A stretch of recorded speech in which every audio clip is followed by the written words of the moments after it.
Now, as you see here, this is a very important email. This was sent subsequent to you having the holiday, correct? Now, it says this, right, mate, done my sons, here's the damage.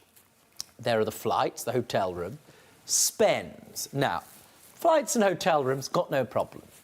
I can corroborate that with external evidence, right? Mm-hmm. They're on receipts.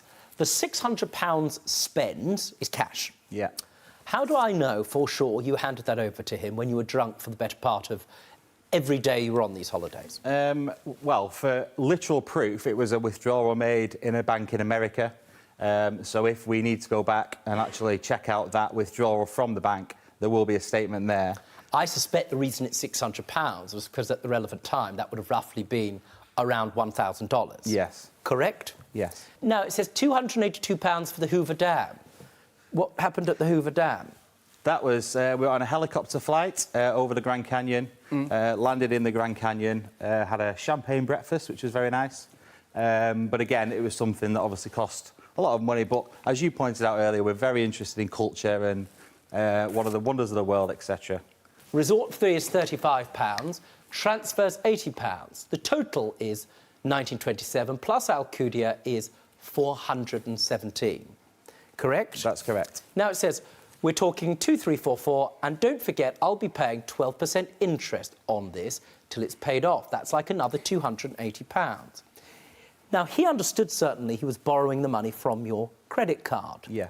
Now, did you ever show him the terms and conditions of that credit card, or specifically sit down with him and say, this is the APR I pay on my credit card, and in the event that you make a late payment, these are the penalties, etc.? No, I obviously talked about, when we initially bought the holiday, putting it on my card, and again, it was just Danny saying, I'll take care of the interest. Now, he may have said that. The difficulty you have is that that's your choice. And in order to charge somebody interest, they have to be completely able to understand transparently why they're paying interest and how much you're responsible for and liable for. I think Danny did understand exactly what the terms were. We obviously didn't go into exact APRs, and that's why I obviously put those figures down there for Danny when we got home. Did you see the terms and conditions of his credit card before you got into this debt? No, I did not. Thank you very much. But the good news is you've got this written down. So basically 10 payments of £250 and the last one £124, all paid within a year. So you lent him this for a year. This is not a contract. What this represents is an acknowledgement of debt. It's an IOU. What happens next is very important. Can you read out what you've written? Yeah, so I've said, that's fine, as I said. We'll do it from next month. Then what's your bank details? How splendid. Got the bank details, and there was one transfer of how much, sir? £250. Thank you very much. Very clear. Where's the rest of it? Let's pause. You like a bit of culture. Où est l'autre argent? Donde está the money? Gdzie деньги? It's Russian. Where's the money? Yeah, so basically, OK, there's no denying that I lent this money from Darren, and Darren paid for these things. That's clear, and that's true. So, but at the time, I had full intentions to pay Darren back. I was living in London at the time, and I was really living beyond my means. So I was paying around £1,800. Just pause, take it slowly. You see, it's very difficult. I read a lot of novels, sir. I've got a particular penchant for the darker moments of Dickens. You know, if things go terribly wrong, children with rickets, that sort of thing. OK. You pause for a second. I'm desperately concerned about the plight of people in developing countries. And what I don't want to do is miss a story that really just has such profound substance that people need to hear it, especially where it's something really disturbing. Take it slowly. You move to London. Just carry on. Wait a second. I'm just imagining the theme music. Carry on. OK, well, Move to London. Yeah, I moved to London, and at the time, things were going OK with work.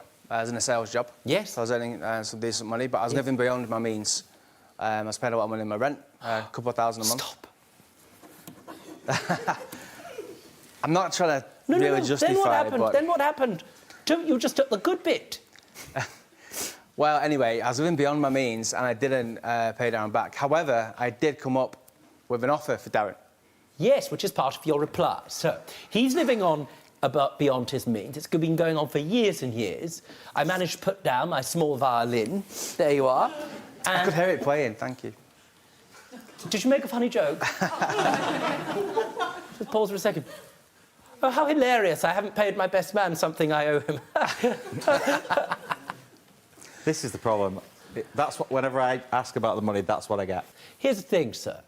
What I want to know is that you have a mission, a vision for the future, and you intend to pay some of this money back, but really, when is it? When's the moment that you feel is going to be the clear moment he'll get his money? Pause and tell me. So I've been saving for a wedding that cost me a lot of money. Of course. Cost me £25,000.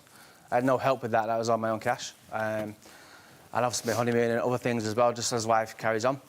However, so I've just recently started my own company. Yes. Working in an industry that I've been working in for 14 years. Good. So 7 years ago, I had this idea that I was going to move back to Manchester and do this anyway. Yes. And I said to Darren, because I can't afford to pay you the money I owe you now, I'm going to do you an offer, because he does like to gamble, that when I'm rich... And my How company, rich? A millionaire would do. When you're a millionaire, you'll pay him back. Did you Double. accept that offer and take that risk in the I bet? certainly didn't, Judge. Excellent. Well, how splendid. If I said to you, I'll give you my judgment when I'm 5 foot taller and look like Brad Pitt, would you accept that? For more Judge Rinder cases, click here. And if you've got a legal issue yourself, get in touch with us by clicking over here.